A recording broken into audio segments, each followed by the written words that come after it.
Hello, everyone, and welcome to the Women in Leadership Talk podcast. Thank you so much for joining us today. Amber, welcome. Thanks for coming on the show today. Thank you, Vicki, for having me. How are you? Good. And we're excited to have you. We have so many things to talk about. Yes. Can't wait. And who knows what path we'll go down today, everyone. So thank you for chiming in. You will not regret listening to this conversation. So we know you have a choice in what podcast you listen to. So we're thrilled that you're with us today. So thank you for joining us. So let me give you a little bit of background on Amber. Amber Romaniuk, make sure I'm saying it right. She is an emotional eating, digestive, and hormone expert. So how many women out there need help with one or all of the above? She helps high-achieving women create a level of body confidence, intuition, and optimal health through powerful mindset healing, self-care, and overcoming self-sabotage with food. She does this through addressing key negative thoughts, patterns, and limiting beliefs that keep women stuck in those same behaviors for years and even decades that they haven't been able to break free from. She has a great podcast called the No Sugarcoating Podcast. I love that. And has over 1 million downloads plus 400 episodes that you're able to listen to. And she's listened to in over 88 countries. Amber has overcome her own emotional eating after gaining and losing more than 1,000 pounds. So we have to get into that, Amber, and talk about just the money that was spent. I think you quoted like $50,000 in binge foods and, 5 years in balancing your hormones and digestions. So she's got, real life experience, with herself and with the many people that she has helped through the years. And so let's just jump in and let's start talking about, let's start with your own story. Maybe give us a little bit of insight into this 1,000 pounds and, spending all this money on binge eating, and then we'll go from there. Okay. Yeah, sounds good. And it's so funny because sometimes when I'm sending my bio, people are like, is that a typo? Is it 100? And I'm like, no, it's 1,000. And so, so essentially, I think we all have experiences growing up that can really shape our relationship with food, our body, our worthiness. And for me, there was a few key things that happened to me that really fueled and amplified these body image insecurities, the weight battle, the food battle. So the first thing that happened when I was 5 and I was taking my first day on the bus. We just moved to the country and, you're excited. You're like, I'm going to make friends, this innocence. We have this innocence when we're young kids, right? And I get on the bus. And the first thing that happens is the older boys start calling me fat and ugly. The whole bus is now making fun of me. And here is my very hurt 5-year-old self who's taken this on, who believes it, who's now just so upset. And so I took on the identity of ugly and fat for the next 20 years of my life because I didn't know how to just brush it off, right? How many of us are bullied at a young age that then really impacts our self-worth. And so growing up with a mother who was diagnosed with multiple sclerosis before I was born, a lot of the way that she would compensate for activities she couldn't do because her symptoms would flare up was really around food. So everything we did always included food. There was always a lot of processed junk food at home, lots of sweets, baked goods, cookies, right? I always had access to everything. And part of that was because she had a food addiction. I just didn't know at the time until I healed and really reflect back on her own behaviors, right? So it was just so easy to eat whatever I wanted, whenever I wanted. It was never like you can only have this here and there. It was just a free for all. So that really just birthed my relationship with food. And it's not her fault, but we often will take on food habits of our parents or those we spend the most time around, right? And it's so innocent. And then, of course, you hit your preteens and the magazines and the music videos and Hollywood. And for me, it was like Britney Spears and Christina Aguilera. They're so thin. They have the flattest stomachs. All of the celebrities look perfect. And so we start comparing ourselves. Why doesn't my body look like this? Why do I look different? Why am I not as thin? And then you start inheriting and creating all these limiting beliefs that if I want success, love, money, attention, I have to look like that. Otherwise, I'm not going to have any of that, right? And so here comes the diets, right? South Beach diet and all these magazine diets, get this celebrity's body if you eat like this. And so I just started taking all of this on, and of course failing with all of it and none of it working. And so I had a very unconscious emotional relationship with food in my body all through my growing up in my teens, and where the binge eating really came front and center was when I was 21. I went through my first serious breakup, and I was just so hurt. I had very little appetite. And so weight started coming off really fast. And then I started getting into the gym, exercising 2 hours a day, which I don't suggest, but I lost weight really fast. I got the quote unquote perfect body that I had always hoped for, but it blew my mind because I didn't make me happy. I was more critical of myself. I was very arrogant. My period disappeared. I was fatigued. And now I was in this fear mode of like, oh my gosh, it's too good to be true. It's only a matter of time before I completely lose control with my body and gain all the weight back. Right. So it wasn't done in a healthy way. So we're not going to maintain it. And I was too thin. So one day the switch flipped and I had my first binge episode. I went to a barbecue. I was only going to allow myself to eat salad, but then I had a piece of ice cream cake, and it's like this just big, massive dopamine high, feel good moment came over me. I'm like, this is so good. And I'm like, well, F it, I already messed up. So I might as well, what else can I eat? I'll have another piece of cake. And then so there was a chocolate bar sitting on the counter for s'mores. And I took it, went into the bathroom, ate it, and then I left the party because I'm like, I don't want anyone to notice I stole the chocolate and ate it, right? And I felt so much shame. And then on the way home, I'm like, fast food, sitting in my apartment, binge eating. And then the next day, waking up in the shame, the guilt, oh my God, panic. I can't believe I did that. Now I have to go work out for 3 hours today. I'm skipping breakfast. I'm only having salad for dinner. And that just created and fueled this massive all or nothing cycle and this binge restriction cycle that created me to gain 50, 60 pounds in 4 months. Now I'm the heaviest I've ever been.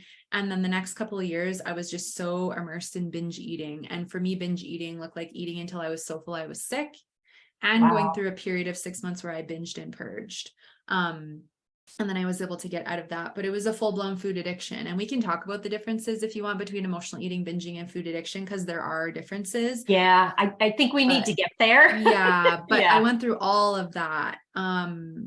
And it was really heavy and really embarrassing and very shameful. And I was so confused because I didn't really get what was going on. Yeah. Why was this happening to me? Now I'm horribly bloated. My digestion's a mess. I'm the heaviest I've ever been.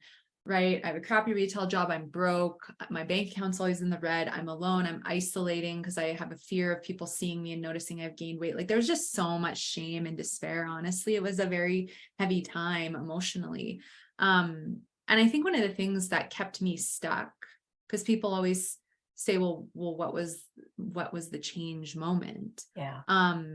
And for me, it was a night where I'd started reading about, like, I was, typing online, like, okay, this is what I'm doing. And I was like, oh, binge eating comes up. I'm like, oh, okay, maybe this is binge eating. Oh, I think I have a full-blown food addiction. And so I'm reading about these behaviors, and then I'm reading about ill effects of these behaviors. And I'm starting to cry and going, oh my gosh, what if I can't figure this out? And it kills me, honestly, because I was so destructive. This wasn't just happening for me once every few weeks. This was a multi-nights, like 5 out of 7 nights. Yeah. And starting at such a young age, like the impact of, 5 years old and the bus, like I can visualize you being on that bus, but you also see that today, right? And not just at 5 years old in actual age, but we see it also in adults that have gone, taken that they've gone down that path, and then people make comments. And so that guilt and shame, to your point, is living and breathing with you in many different ways.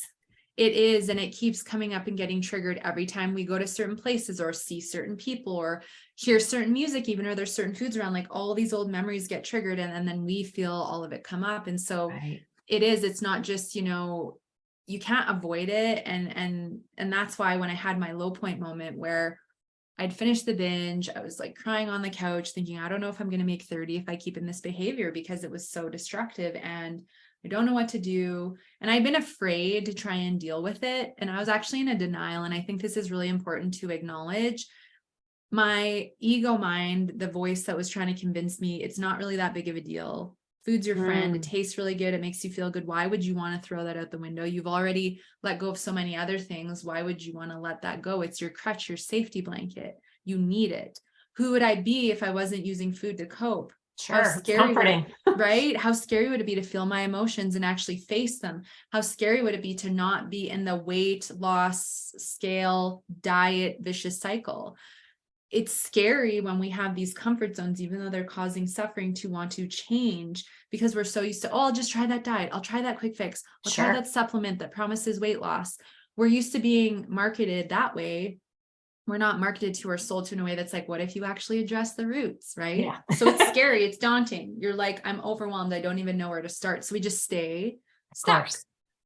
But then that night I'd finished the binge. Some of the food had settled. I go to the garbage can and I'm like, I want to eat the rest of the cookies. And then I'm like, no, Amber, you're not going to eat it out of the garbage. And I'm like, yes, I am. If this is the last time, I don't care. I want the cookies. And so I sat on the ground, dug through my garbage, ate the cookies. And that was just such a moment of shame and despair. And what did I just do? I just ate it out of a garbage. Like, who am I? How and why is this my life? I did not imagine it getting to this point, but I needed that to happen, because that moment dissolved all the fear of change, the fear of the unknown, the fear of who I would be if I actually worked on this. The suffering in that moment just crushed everything else. And I was like, I cannot suffer to this point anymore. I don't know what the journey is going to look like, but I can no longer fear the unknown. I can no longer sit here in denial that this isn't a big deal. It's a big deal. And so that was the moment that really catapulted me onto my journey of healing.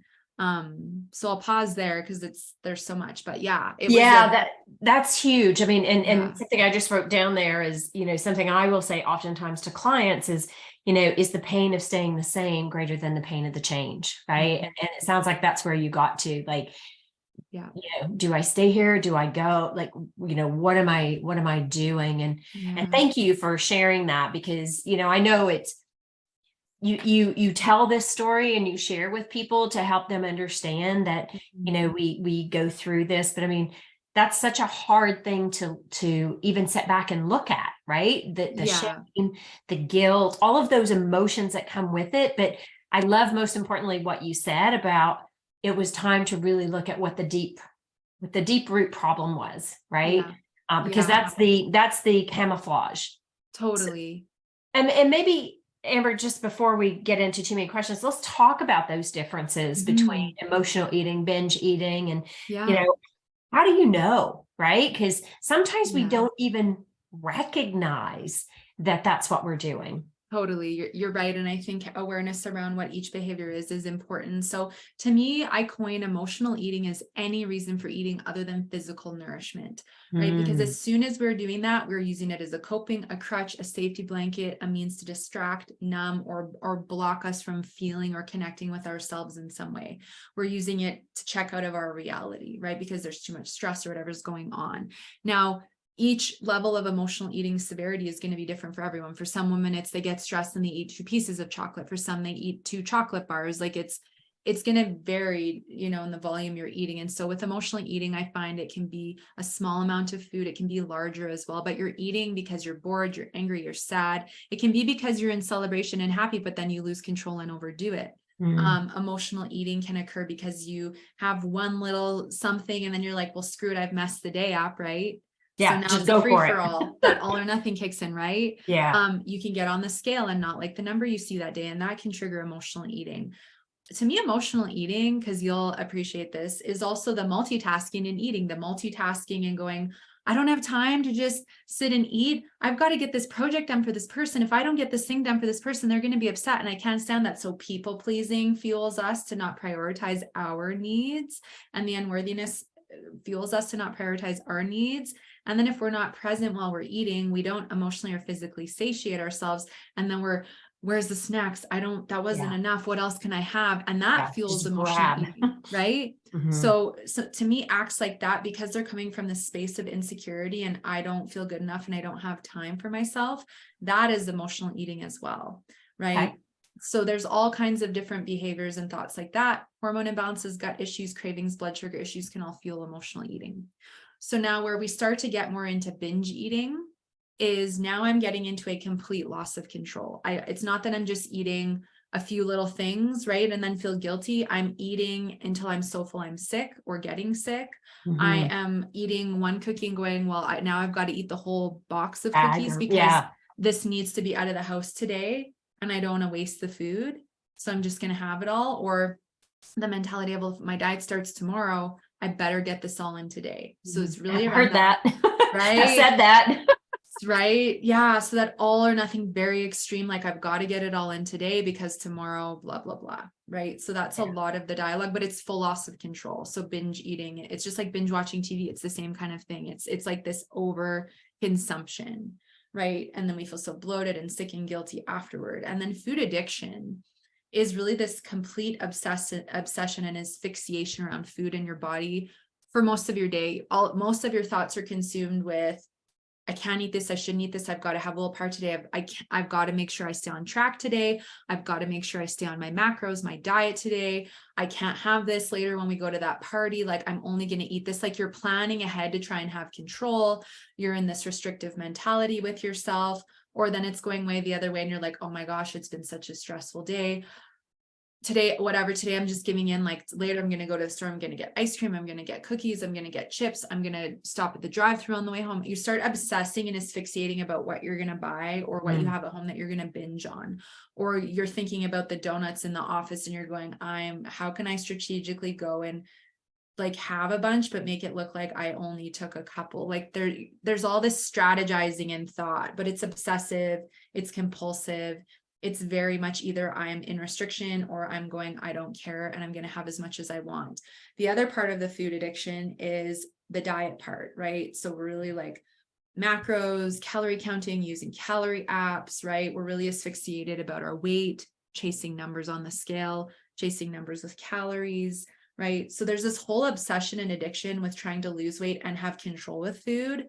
And then there's this whole obsession and addiction with losing control with food because we are literally chasing a dopamine high. So when you eat that refined sugar, that's 10 times more addictive than cocaine. When you eat those fast foods that are full of MSG and the perfect amounts of fats and sugars that give you a high, like this is what you start obsessing about.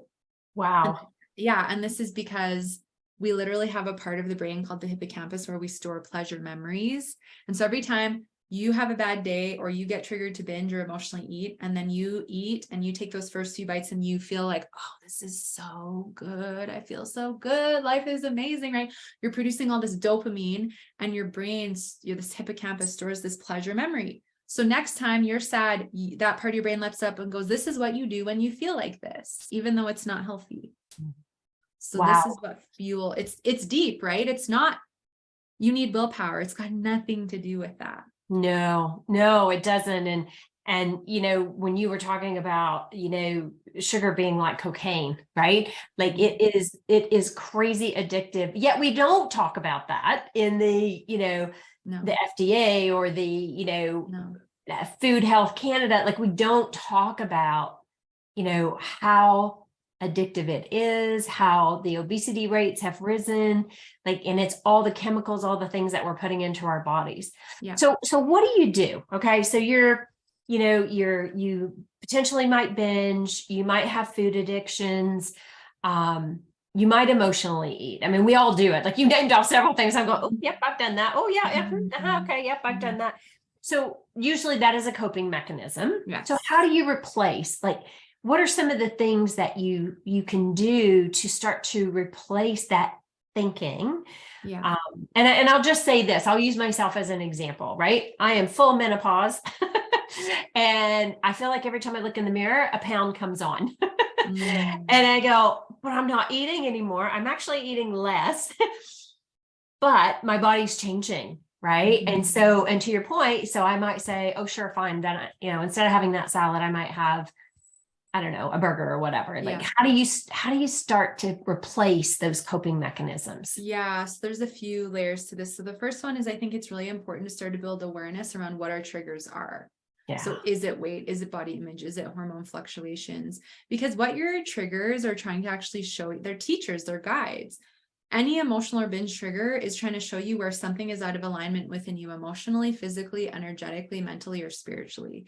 Because once you really start learning about your triggers and why they're triggers for you, then you can go, okay, well, if I'm in menopause and I feel like every time I look in the mirror, I'm gaining a pound, maybe this is my body trying to guide me to more thoroughly investigate my hormones. Mm-hmm. And is there something else more deeply going on that I desire to want to address that is actually going to help regulate my hormones more, because even through menopause, we're not supposed to have a bunch of symptoms. And the more symptoms we have, the more out of whack the body is. Even though the body is going through a change, it can be managed with less suffering and symptoms. So is there something there for me to investigate?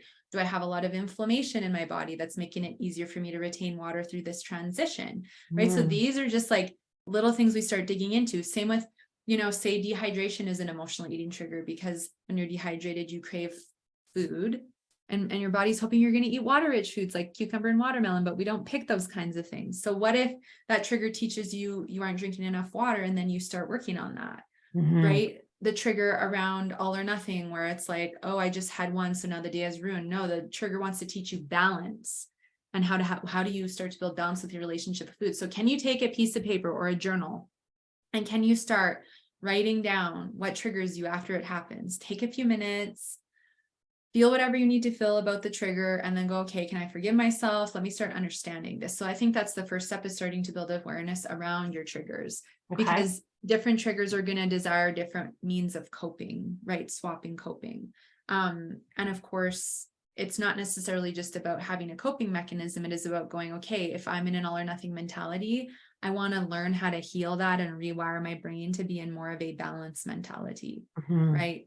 So there's that. And then the second is, okay, well, now that I'm starting to build awareness around my triggers, before I just go to food, is this physical or emotional hunger? Because they're very different. They're very different. Very different. And do you know the differences between physical and emotional hunger? Because most people don't get accurate, consistent hunger signals due to thyroid issues, hormone issues, eating irregularly through the day, stress levels, etc. Right? So before you just go to food, ask yourself, is this physical or emotional hunger? Well, what is physical hunger? I have a hunger signal. My stomach is growling. I haven't eaten in a few hours. I am hangry. My blood sugar's dropped. I'm irritable, dizzy, lightheaded, right? Whatever those symptoms are. Emotional hunger. Well, I've just eaten. No, I'm actually not hungry, right? I've satiated and taken care of that physical nourishment. There's something else going on, right? So as soon as you know it's emotional, can you leave the food vulnerability room, wherever it is, and go and sit and go, okay, what's going on? What's been happening the last 2 days that's making me have this desire to want to use food as a coping mechanism, right? So these questions are very valuable for us to first start asking, so that we can start going, okay, well, if it's not physical hunger, I don't actually need this. And I know it's not as cut and dry sometimes to go, okay, well, it's emotional hunger, but now I'm not going to go to the food because every ounce of you wants it. Yeah. But 2 places to start. And then as far as coping specifically, things that are going to help to ground you, because one of the biggest reasons we go to food is because we're ungrounded, our energy is way up out of our bodies, and we actually think that using food is going to ground us when it doesn't. Okay. So is it getting out into nature, going for a walk, meditation, making your favorite cup of tea, a bath, reaching out for some kind of support or a conversation, journaling about how you're feeling, dancing, screaming, somatic shape? Like there's so many different ways that you could take Breath work. Love all that. Exactly, right? Yeah. So this is where building a self-care practice and playing with trying different things is going to help you understand which tools work best for you based on the trigger. Okay. I love that. And that's super helpful for me, right? And I would say probably more broad general audience listening to us. What if you're a young person, right? And you haven't quite found that maturity level and even understanding the difference between I just want it really bad and emotional eating. And how do you help them with finding those coping mechanisms? I want to expand on that a little bit, because I'm thinking back to you when you're 5 years old, getting on that bus, and then you're growing up, and it's still happening today. You're looking at, whoever the idol is today, Zendaya or, I don't know, whoever it might be. But movie stars that are, thin and beautiful and successful. And so as a young person, you're looking at that and you're going, I want that, but that's not how your body makeup is. So how do we help them replace and find those coping mechanisms? So I think the first thing is education. I think it's so important that parents, older siblings, family members actually start to educate our kids on that Hollywood is not real. Yeah. The photoshopping, the editing, the computer generated imaging on video. If we really knew the level of which things were altered, right? Like people would be shocked. Yeah. So I think it start to show, like, just because the person looks like this in the photo or the video actually doesn't mean that this is their real body, right? This is designed like this to sell us a product, to help to design you to feel insecure so that then you go and hop on the diet that's endorsed by this celebrity, etc. There's such a vicious cycle of deception Yeah. that is going on that we're not taught about. So if I would have been taught about the photoshopping in my teens, that would have made a huge difference for me, because I would have been more disconnected from believing and trusting everything I was consuming for content. So I think that it's so important for us to really be mindful of what our kids are consuming for content and what they have access to, because I do think it's a very slippery slope. And I think it's gotten worse with social media and Agreed. all of that, right? So that I think is just such a huge responsibility for the parents and the mentors and things like that. I think the other thing is to start to get your kids into the kitchen if you can, and start teaching them about produce. Take them to a farmer's market if you have access to it. Ask questions to the farmers, like teach them to get to know the food and what real food actually is, right? And that we can make really delicious things at home. I think the more variety and access kids have of any age growing up to learning about food and how to make good, nourishing meals, snacks, desserts, even, right? That there's a lot of good tasting food. It helps take some of the edge off of like trying to teach health at home, and then the kid wants to rebel and go buy all the junk food and eat it and hide it. And then I think it is about going, hey, like, this is about us finding balance with food. So what does like a happy relationship look like with food? We eat and enjoy this food. We want to eat to support our health so we can live longer and feel happier. And we can enjoy some of these other things sometimes. And we want to have a balance, because there's a lot of stuff in this that is not going to support our long-term health. So if you notice, beautiful child or whoever it is, right? If you notice that you're all of a sudden wanting to eat like 3 bags of chips instead of 1, or you notice that you are craving ice cream all the time and that's like all you want to eat, there's probably some, there may, like, did something happen at school? Did you have a negative interaction with a friend? Did someone call you names? Like, are you stressed about something? Can we start talking about your feelings and what your feelings mean, and how you may decide that certain foods represent comfort for you? Like, these are just all kinds of suggestions, but things that are just coming to mind, right? And if you as a parent are noticing your child gorging on sugars or gorging on junk foods, and they're not, they're just overeating, and then they're not hungry for supper, like, are there, food boundaries to set, and or are there conversations to be had? Because to me, those are red flags and things that you can use to go, okay, something must be going on. Let me talk to them, right? But I think the more we can educate, bring good food into the house, get them involved in the kitchen, and teach them how to start expressing their emotions, it all helps to prevent this spiral, right? Yeah. Does that help?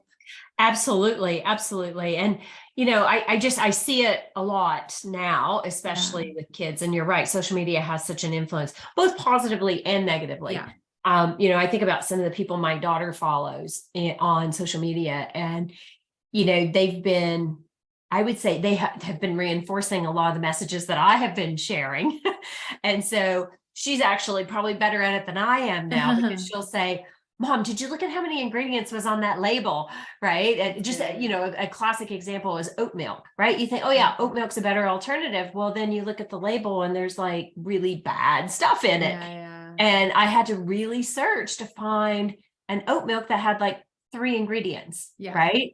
And, but we think we're doing the right things. Right. And so I think that to your point, it's that education and not making it a rule, so to speak, that there's rebellion against it, but be, integrative with it, and and the experimentation with different foods and stuff. I think that's super important. And when they're younger, sometimes they don't understand it, but as they mature, they start to see just the impact that has in that relationship with themselves. Totally. So what about, I know we talked a little bit about the importance of the gut flora and the impact on our moods and our hormones.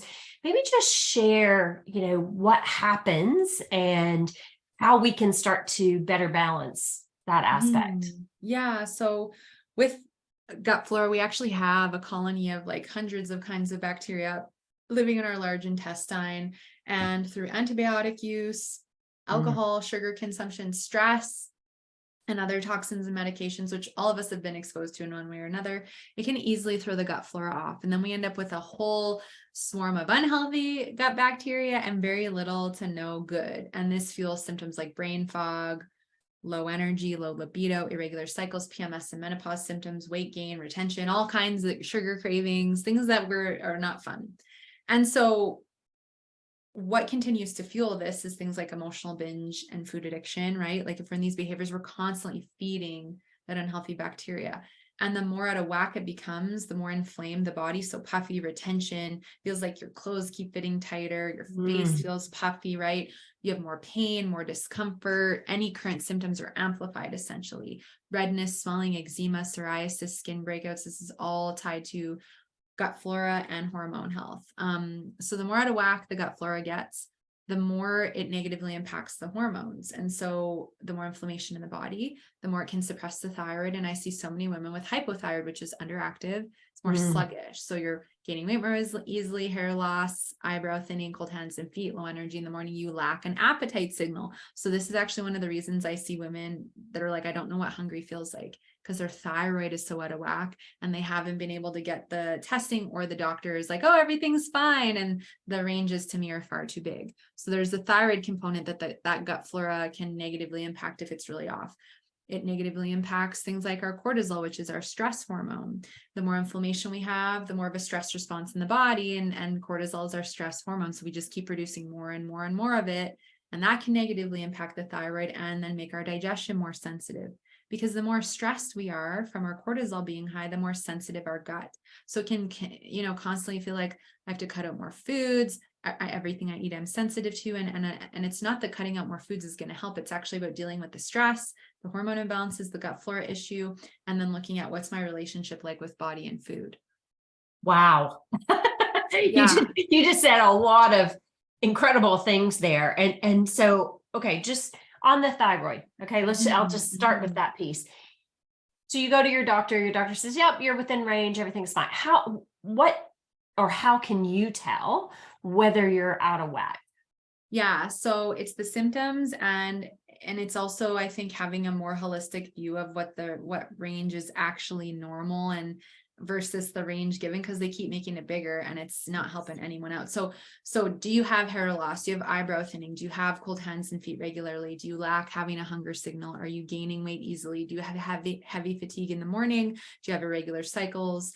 These are some of the things that if you're noticing a lot of these are happening for you and you've gone and gotten your testing done and the doctor's saying everything's normal, then trust your gut, trust your intuition in your body, and go and get a second, third opinion. Or if you have the means to work with someone with a more holistic approach, take that route, because they're going to just go, well, your numbers are fine. And then you're going to be frustrated and you're not going to, feel better, answers. Right. Yeah. And if they've tested and they're going, oh yeah, your thyroid's underactive, and they slap you on a prescription, but you still don't feel better. Part of that is there's probably other thyroid numbers to investigate to rule out Hashimoto's and elevated antibodies, and looking at other numbers. And so again, advocate, get second, third opinions, and maybe try, if you can, a more holistic approach as well, or find a doctor who's really open-minded, who's going to advocate with you, who is also in support of natural approaches. Because otherwise the symptoms just continue to get worse and worse and worse, and the thyroid just gets worse, and that really impacts our quality of life. Like I had underactive thyroid in the normal range. And luckily, the person that I saw before I knew anything about this had a very holistic mind. And then I went down all the rabbit holes and learned all about it. And it's like, wow, 90% of my clients are having underactive thyroids in the normal range because it's too big, right? Wow. Yeah. That's huge. That's a huge number, 90%. Yeah, exactly. Wow. Yeah. And it's a huge weight loss block. Underactive thyroid, high cortisol, high estrogen are three of the biggest weight loss blocks that I see from a hormonal standpoint in my practice. And most times they're overlooked in mainstream, unfortunately. Because mainstream just, and there's a time and a place for mainstream, but oftentimes it's let's put a Band-Aid on it and move on versus Yeah. looking at what the actual problem is. And then it just escalates and somebody carries it their whole life before Yeah. something is hopefully done or potentially never is done about Yeah, it. exactly. And there's a lot of unnecessary suffering that happens because it's not looked at more thoroughly, or again, because the big ranges. So yeah, but I see it all the time with the thyroid. It's because, and we have so much inflammation in our bodies from Yes. stress, from toxins, from poor digestion, from other hormone issues, from all the inflammatory foods we're eating, from our overwhelmed nervous systems. So inflammation is unfortunately so dominant nowadays, and it's not normal. Just like the underactive thyroid isn't normal, just like PMS isn't normal. Heavy menopause symptoms aren't normal, but we have been taught that, oh yeah, like this is normal. Just deal with it. It's not normal. What's normal is a thriving body coming back to this state of homeostasis, but a lot of us have never experienced that because we've just been told you have to deal with it. Yeah. Right. So true. So true. So, okay. So I am cognizant of our time. Yeah. Maybe share at least one thing people could do today. And then I have another question for you, but what can people do today that helps them have that better relationship with their, their bodies, their minds, because it's not just one part, it's holistic, right? It's that whole connection. What would be your recommendation? I think you start picking one thing that you can build momentum with, building a foundation with, and have success with achieving to help you build confidence. So for you, are you struggling with your water intake and you really want to focus on over the next month getting to your 2 liters a day, right? And you buy a special water bottle, you put fresh lemon or strawberries in it to make it taste better, whatever it is. But maybe for you, it's hydration, because that's going to help with energy and so many other things. For you, is it that you want to focus on improving your sleep? Maybe you want to start disconnecting from technology 15 to 30 minutes before bed, and that will help you fall asleep and stay asleep more easily and get an extra hour. Self-care practice. To me, this is the big game changer. Are you willing to start dedicating 10 to 15 minutes a few days a week, and you can build from there, to go into some kind of meditation, walk, nature, feet in the grass, bath, things that are going to help regulate and calm your nervous system and prevent emotional eating and help you connect more with yourself. To me, this is the best one, right? But the sleep and the hydration, and then mindful eating. So are you willing to start sitting and being present, eating one mindful meal a day, fork down between bites, really being present with your food? This will help you become emotionally and physically satiated, and it will prevent I'm not satisfied, let me dig and see what else is available, right? Yes. So but just pick one. Don't do it all. It sets you up for Great failure. suggestion. One thing, build momentum, and that adds something else. Yeah, I love that. And I think you're right. That's with anything, right? It's like take those baby steps, get really, into that cycle with that relationship with that thing that you're doing, make it be part of who you are. Yeah. And then you can add more as you go, but Yes, just exactly. one step at a time. So I know you have a great, I mentioned your podcast earlier, but you also have a very thriving Instagram page that always sharing really incredible content. And so two things I would say. One is, how can people work with you? And number two, how can they find you? I know it, Amber approved, but really talk about how they can find you, because since I've started following you, like I hear you pick up things on ingredients, or did you know that, like the one you did the other day was about the toxins. And I was like, oh my gosh, I never even thought of, the toxins, not just what you're eating, but also on your skin and all these different things. So maybe just talk about that for a minute, if you would, and let people know how to find you. Yeah, for sure. So Instagram is where I like to share a wide array of things. Like you just said, I'm like really pinpointing certain ingredients or toxins. I want to educate you. And some of it is a little bit mind blowing or shocking, but it's helpful to help us really go, you know what? Better choices. Yeah, it's better choices. And it's not just me, like this is contributing, right? So, and education on hormones, gut health, emotional eating, etc. There's all kinds of content there that is just helpful to start planting seeds for you. So it's my name, Amber Romaniuk, Romaniuk. The podcast is a great free resource as well. Like you mentioned earlier with the over 400 episodes. So if you've loved today and you want to like dissect each thing we talked about, there's an episode or 10 on each of these things that you will love. Or 10, I love it. Yeah. So it's available at amberapproved.ca/podcast or any podcast app. And then as far as, you know, the best ways to work with me or find me, you can go to amberapproved.ca. That's the website. I have a free emotional eating quiz. So if you're wondering if you're struggling and you want to take that first, you are so welcome to. And then the best other way, if you're really wanting to directly connect and talk, is I do offer a 30-minute body freedom consultation. You fill out an intake form, it's $50 USD. And then we can get into the nitty-gritty of what's going on with your relationship with food, weight struggles and body image blocks, hormones, gut health, mindset, people pleasing, perfection, whatever it is, you want to talk about it. And then you want to explore a journey of support, whether it's a one-on-one journey. There's also some other group and smaller things depending on your learning style and how you do best. And then if you're like, I just want to get a taste and dive into something on my own, I have a whole online store with small master classes and self-study stuff, everything from cravings to weight loss blocks to emotional eating triggers, etc., from $22 to like $88. You can dive in and there's so much gold in those. So it just depends what feels best for you, but all of it's available at amberapproved.ca. Awesome. I love it. amberapproved.ca. So that's awesome. And you have so many resources for people. And, you know, I think especially since COVID, we all recognize the importance of that connection and educating ourselves and, you know, learning and really, I think we've been misled for so long about things being healthy per se. Yeah. And it's up to us to really do the due diligence. And you've done a lot of that work for people. And you know, that's why I mentioned your Instagram account, because like I said, some of the things you've highlighted, I'm like, ooh, okay, well, I'll have to pay a little closer attention to that. So thank you for the work that you do. And, you know, I know it's not been an easy journey for you, but clearly the universe had a big plan for you and how you needed to educate the world and, you know, make your path in this world. So thank you for that. My pleasure. Thank you so much. And it's true. It is our responsibility to start taking our power back and really, you know, educating ourselves. It's everything. Once you do that, you have all the power in the world. Yeah. Awesome. Yeah. Awesome. Well, Amber, thank you. This has been terrific. I really appreciate you being here with us today. And you might have to come on and have more conversations with us great, another day, because there's a lot more to unpack here for sure. Yeah, my pleasure. Thank you for having me anytime. Yeah, happy to have you. And I want to thank our audience. Thank you for being here today. I hope you've taken some really valuable tips from what Amber has shared. You know, check out her Instagram page and just, you know, it'll help you get insight into so many different aspects of what we've been talking about today, or go on our website. You'll be able to, you know, learn more about you know, just the differences in the emotional eating, the binge eating, addiction, and addiction can apply in many different ways, not just food. But I think such a great conversation and great education.